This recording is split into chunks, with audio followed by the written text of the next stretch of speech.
Olá, alunos do cursinho Articulações. Eu sou a professora Brenda, sou professora de Química e também sou estudante do curso de Ciências em Licenciatura da Universidade Federal de São Paulo. E hoje eu trouxe aqui um tema bem importante, bem recorrente, na prova de Química de Ciências da Natureza do Enem, que é sobre separação de misturas. Esse tema ele é recorrente, vocês podem perceber que todo ano o Enem traz uma questãozinha falando sobre as técnicas de separação de misturas. Então é muito importante a gente saber aí quais que são as principais técnicas e muitas delas também estão relacionadas ali com o meio ambiente, que é uma questão que o Enem adora enfatizar ali na prova de Ciências da Natureza. Então vamos lá. Então aqui tem o sumário, com todos os tópicos e subtópicos que eu vou trabalhar durante essa aula. Antes de mais nada, a gente precisa entender o que é a matéria. Conforme a professora Caroline disse para a gente ali na pré-aula, acredito que todos vocês, ou a maioria, já devem ter assistido a pré-aula que eu disponibilizei no Google Sala de Aula. E essa pré-aula, ela enfatiza bastante na teoria, ela dá um enfoque bastante na teoria, e a professora Carol, ela traz exemplos, assim, bem simples e fáceis de entender sobre as técnicas de separação. Então, o que ela fala lá pra gente? Que, para que a gente entenda, converse sobre esse assunto de separação de misturas, é crucial, fundamental que a gente entenda primeiro o que é a matéria. Qual que é o conceito de matéria? Bom, conforme a professora Carol falou ali para nós, matéria é o quê? Tudo aquilo que tem massa e ocupa celular no espaço. Então, você que está assistindo aí essa videoaula com seu notebook, com seu computador, com seu celular, esses são exemplos aí de matéria. Eu trouxe aqui um exemplo de molécula, que é um exemplo um pouquinho mais complexo, que é um reagente chamado ácido 2-iodo-benzoico, que é mais conhecido como IBX, que foi um reagente aí que eu usei durante minha iniciação científica em uma das etapas aí das minhas reações.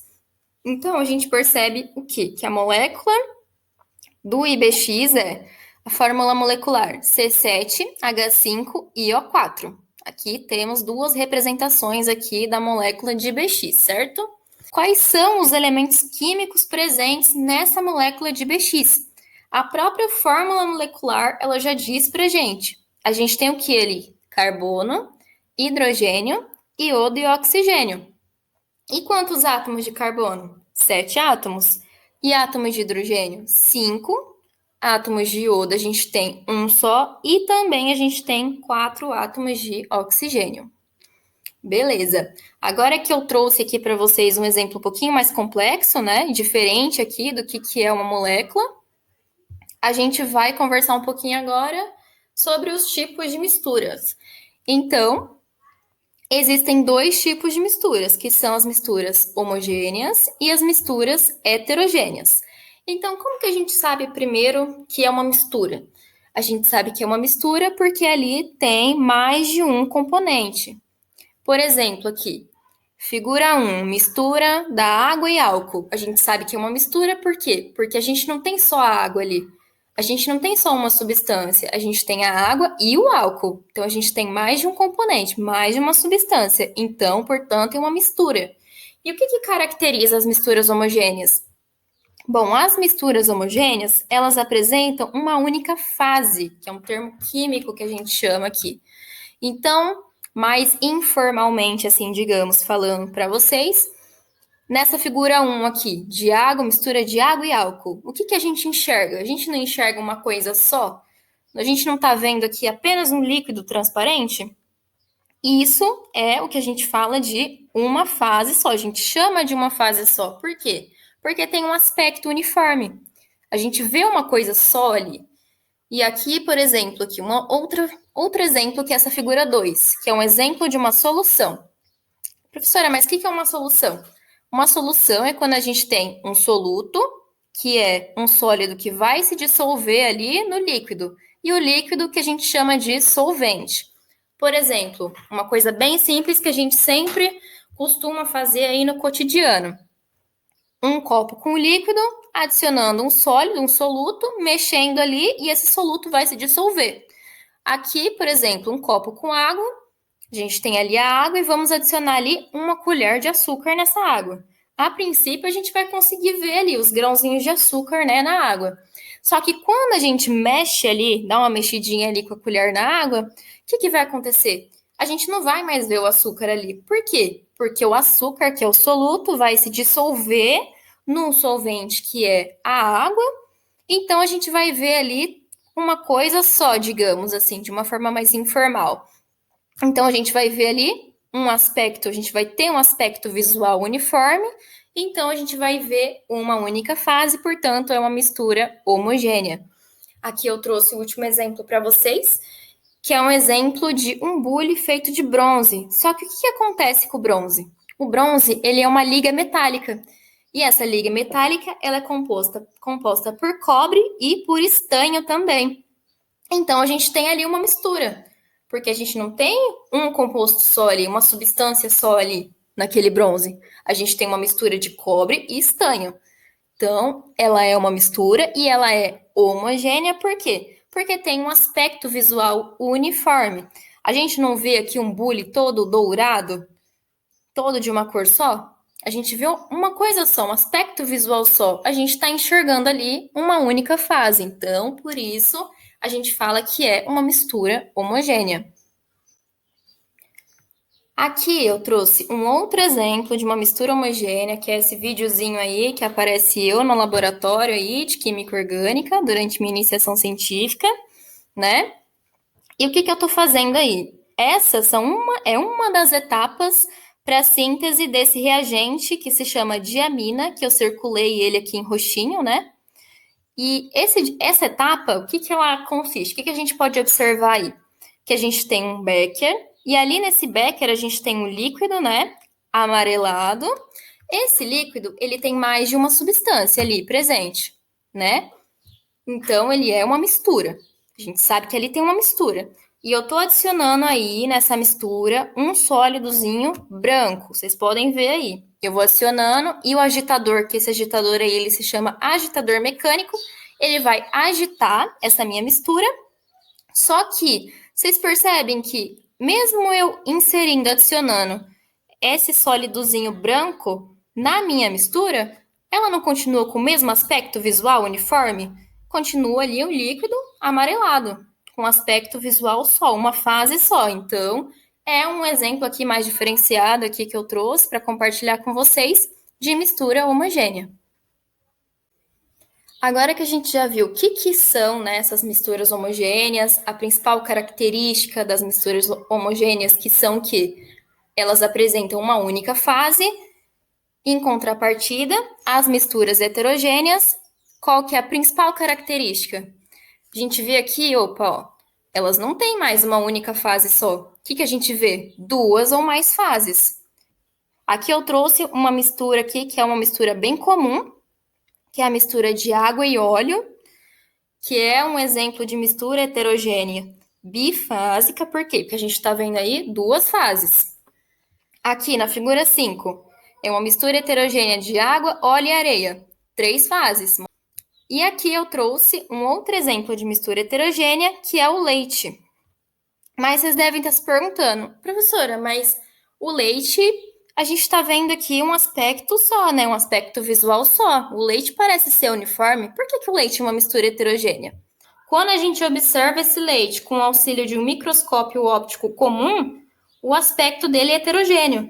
Então, vocês podem ver aí, nessa ilustração aí na figura do leite aí, né, ao lado dele, tem uma representação de como esse leite ele é visto com o microscópio. Então, as esferas amarelas aí, elas estão indicando partículas de gordura no leite. Então, por isso, o leite ele é considerado como uma mistura heterogênea também. Aqui eu trouxe um exemplo de mistura heterogênea também, um outro exemplo, que é um exemplo aqui também da minha iniciação científica. Aqui nesse videozinho, o que a gente observa, o que está acontecendo? Eu estou sintetizando aqui, a título de curiosidade só, né? Para vocês saberem, essa molécula de número 22, que é chamada de álcool, né? Então, nesse vídeo, o que a gente observa? Eu estou adicionando ali um líquidozinho branco gotejando ali, a gente vê um líquido marrom, um pouquinho mais escuro, e vocês percebem que vai se formando bolhas aí, umas bolhas de coloração meio caramelada, meio amarelada. Então, o que que a gente enxerga com a adição, com a formação dessas bolhas e a adição desse outro líquido aí que eu estou adicionando nesse balão? A gente observa que vai se formando aí duas fases. Então, ou seja, uma mistura heterogênea também e uma mistura heterogênea bifásica. Por quê? Porque tem duas fases. Agora que a gente viu o que são misturas homogêneas e o que são misturas heterogêneas, eu trouxe um resuminho aqui para vocês da classificação dos materiais. Então, como que os materiais eles são classificados? Eles estão divididos em substâncias puras e misturas. As substâncias puras é quando a gente tem ali um único componente. Por exemplo, a água. A gente só tem ali a água presente, um único componente. Então, a gente tem uma substância pura. Um outro exemplo, grafite. A gente só tem presente ali o grafite. Então, a gente tem ali uma substância pura também. E as misturas, que é quando a gente tem mais um tipo de componente, a gente não tem um único componente só ali presente, e podem ser divididas em misturas homogêneas, que é quando apresenta uma única fase, e misturas heterogêneas, que é quando apresentam duas ou mais fases. Agora vamos para o foco principal da aula, que são as técnicas de separação, né, dessas misturas. Começando aqui pela técnica de filtração. A técnica de filtração, ela é definida como sendo uma separação de uma mistura heterogênea que é formada por um sólido e um líquido pela passagem de um filtro fino. Então, ela é uma técnica que é bem utilizada para duas finalidades principais. A primeira delas é quando a gente quer remover impurezas sólidas de um líquido. E também a gente utiliza bastante essa técnica para quando a gente quer separar ali um sólido, né? A gente quer muito um sólido que está presente ali em uma solução que tenha sido precipitado, né? Ou cristalizado. Então, esse sólido precipitou ou cristalizou ali numa solução, a gente realiza ali uma filtração para recuperação desse sólido. Então, várias técnicas de filtração, elas são comumente utilizadas. Dois métodos gerais, eles incluem o quê? A filtração por gravidade, que é a filtração simples, né, utilizando um filtro de papel, e a filtração a vácuo por sucção, que eu vou explicar daqui a pouquinho para vocês. Bom, um exemplo mais comum de filtração por gravidade é quando a gente passa o café. O que acontece? A gente adiciona água quente para fazer a extração de substâncias solúveis presentes no pó do café. Então, quando a gente faz a filtração, a borra do café ela fica ali retida no filtro. O que passa ali pelo filtro? Passa apenas a água e as substâncias que foram dissolvidas ali na água. Então, a filtração, ela também pode ser realizada, além disso, em laboratório, utilizando outros equipamentos que são ali mais específicos e também mais precisos. Mas a técnica de filtração mais comum é a de uma solução através de um filtro de papel colocado em um funil, que permite ali que a gravidade ela elimine o líquido através do papel. Aqui eu trouxe um exemplo de filtração, que é uma filtração diferente da filtração simples que eu fiz no laboratório, que é uma filtração a vácuo. Essa filtração, vocês podem perceber que a substância no estado sólido, ela também fica retida ali em cima do filtro, e o líquido não dá para ver aqui, mas o líquido ele passa pelo filtro, então só fica o sólido também ali retido. Isso é algo incomum com a filtração simples. Só que o que tem de diferente aqui? Esse equipamento da filtração a vácuo, que eu já vou mostrar para vocês, ele é bem mais rápido, ele permite que essa filtração seja feita bem mais rápido por sucção. Então, como que acontece isso? Aqui eu trouxe um exemplo, né, para vocês verem. A gente tem lá uma bomba conectada numa mangueirinha, que é conectada, né, essa bomba ao Erlenmeyer e em cima o funil. Então, quando essa bomba ela é ligada, é feita ali uma pressão. Essa pressão é feita para que o solvente ou a fase líquida desça ali muito rápido, de uma forma muito rápida. Em uma filtração a vácuo, a gente utiliza um frasco receptor com conector lateral, um frasco de filtração ou octasato, que a gente chama, E o conector lateral, ele é conectado a uma fonte de vácuo por meio de um tubo de borracha com paredes grossas. Um tubo com paredes finas, ele vai ceder sob o vácuo. Então, isso acontece por causa da pressão atmosférica que tem nas paredes externas ali do tubo. E isso vai isolar a fonte do vácuo do frasco, mas isso daí, né, essa explicação é mais a título de curiosidade, mas o importante é vocês saberem que existem esses dois tipos, né, que são bem comuns, que são a filtração simples, né, por gravidade, e a filtração a vácuo, utilizando os equipamentos aí com a bomba, e é bem mais rápida do que a filtração simples. Bom, decantação, uma outra técnica de separação. O que é a decantação? Decantar significa o quê? Retirar um líquido ali por derramamento que está em cima de um outro líquido mais denso ou de um sólido. Essa é a definição de decantar. A gente viu na pré-aula, a decantação ela tem a ver com a diferença de densidade. Então, nesse processo aqui, exemplificado nessa sequência de figuras aqui, de imagens na figura 14, o que a gente vê? A gente vê que o sólido, ele se decanta, ou seja, ele se deposita ali no fundo do recipiente e se separa da fase líquida. Então, essa fase líquida, ela pode ser o quê? O que a gente pode fazer com ela? Transferir ela para um outro recipiente e usar ela para separar um sólido de um líquido ou de um gás, né? Também. Aqui, eu trouxe um outro exemplo nessa figura 15, que é bastante utilizado também por nós, essa separação no laboratório, que acontece o seguinte: a gente sabe que a densidade da água é 1. Então, a gente tem ali uma substância que a gente quer separar ela e ela tá ali misturada com a água. Então, o que a gente faz? A gente adiciona um solvente dentro desse funil de decantação. Adicionando esse solvente, que a densidade dele provavelmente, na maioria das vezes, é maior do que a da água, o que vai acontecer? Como a densidade da água é 1, e, por exemplo, se eu adiciono um solvente ali, que a densidade é 1,5, ele vai ficar na parte inferior, embaixo da água. Então, a gente vai abrir a torneirinha. Aqui, vamos supor que eu tenho adicionado um solvente aqui, que a densidade é maior que a água. Esse solvente, a fase que eu quero coletar aqui, que é o meu composto, tá nesse, ele vai para o solvente, que é a minha fase orgânica, que no caso é o que a gente faz no laboratório de química orgânica, ele fica contido aqui com o solvente nessa partezinha mais escura aqui embaixo, que a densidade é maior do que a da água. Então, eu vou abrir a torneirinha, vou coletar tudo aquilo, e a fase aquosa, que é esse líquido amarelo, né, mais claro, que ficou na parte de cima, né, cuja densidade é 1, vai ser descartado. Então, essa técnica ela é muito utilizada por nós também no laboratório. Uma outra técnica é a levigação. A levigação, ela consiste no quê? Em diluir alguma substância ou inserir ela em muita água. Então, isso acontece com que objetivo? Com o objetivo de separar os componentes sólidos das partículas menos densas.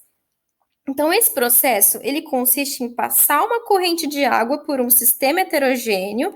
Esse sistema heterogêneo ele é composto por sólidos de diferentes densidades. Então, tem sólidos ali com diferentes densidades, um mais denso do que o outro.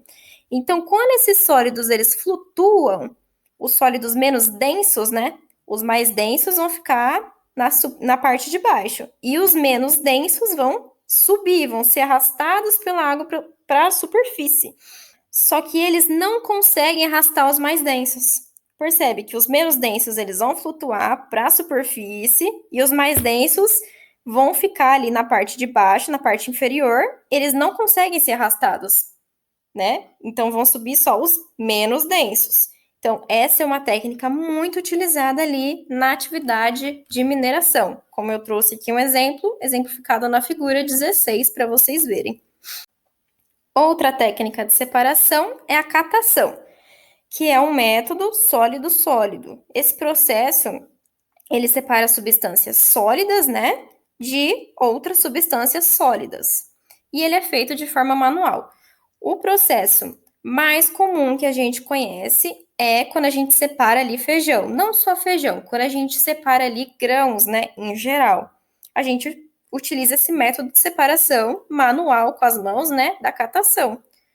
Um outro processo também de separação é a separação do lixo. O lixo ele é separado para a obtenção de materiais com valor econômico que podem ser encontrados, né, ali no lixo, como, por exemplo, alumínio, plásticos, vidros e papéis. Então, a separação desses materiais é feita manualmente por um processo conhecido também como catação. Então, o Enem pode entrar por essa questão ali da importância, né, da reciclagem, vindo aí abordando mais assim para esse, porque o Enem gosta, né, de abordar mais essa questão ambiental.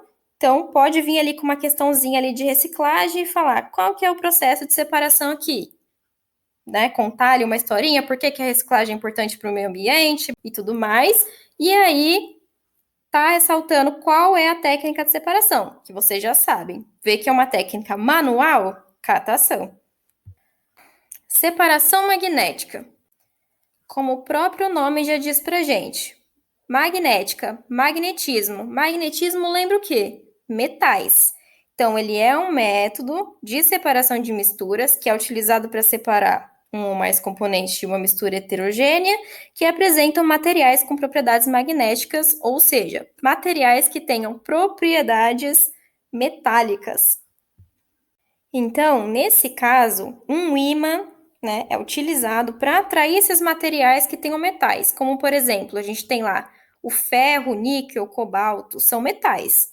Esses metais estão presentes ali na composição de, por exemplo, moedas, outros produtos também. Como elas não são atraídas, por isso elas devem ser separadas de uma forma diferente, que é por essa técnica de separação magnética, utilizando ali um ímã. Então, assim como a catação, essa separação magnética, ela é um método que pode ser utilizado também na separação de materiais no lixo, né? Quando esses lixos contêm metais ali inclusos ali no meio. Então, a gente pode utilizar, fora a técnica de catação, a técnica aqui, nesse caso, de separação magnética. Floculação. Como a professora Caroline nos disse, floculação, a palavra floculação lembra o quê? Flocos. Floculação vem de flóculos.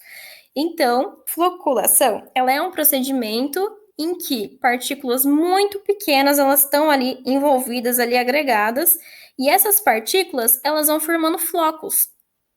E esses flóculos, eles se decantam depois. Então, como que ocorre aqui a floculação? Ela se dá quando uma substância coagulante, ela é adicionada ali na água, a gente tem a água, adicionamos ali então uma substância coagulante. Essa substância coagulante vai permitir que sejam formados ali naquela água flocos que se direcionam ali para a superfície da água. E nesses flocos vão conter elementos que podem ser separados por decantação.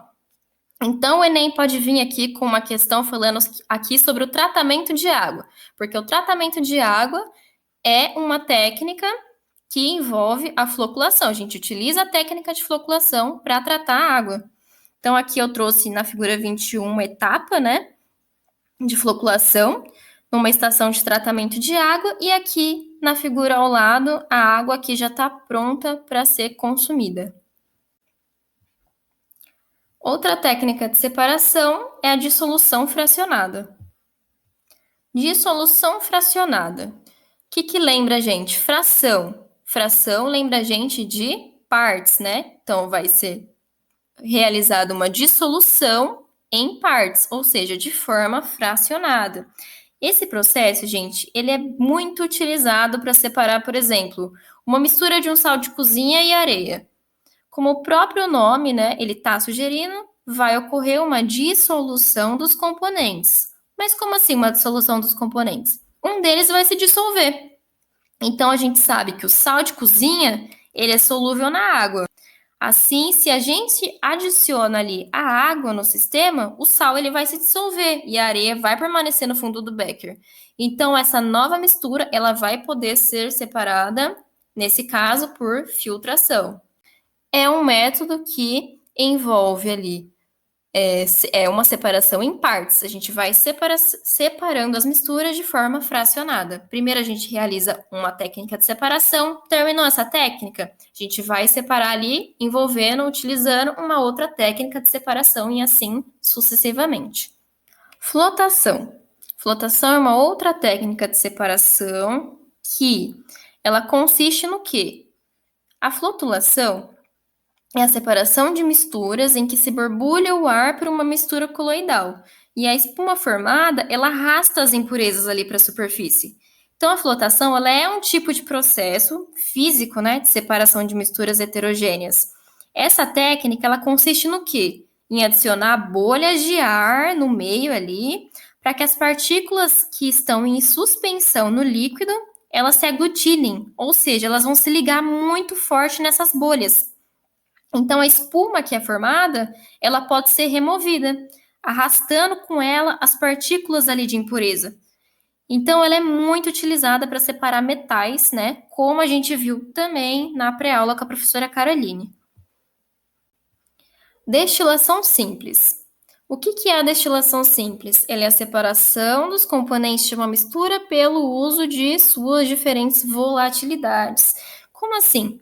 Na destilação simples, o que acontece? A mistura ela é aquecida em um aparelho de laboratório, que é chamado de balão de destilação. Então, o que acontece ali? Os vapores que são produzidos ali nesse balão, eles passam pelo condensador.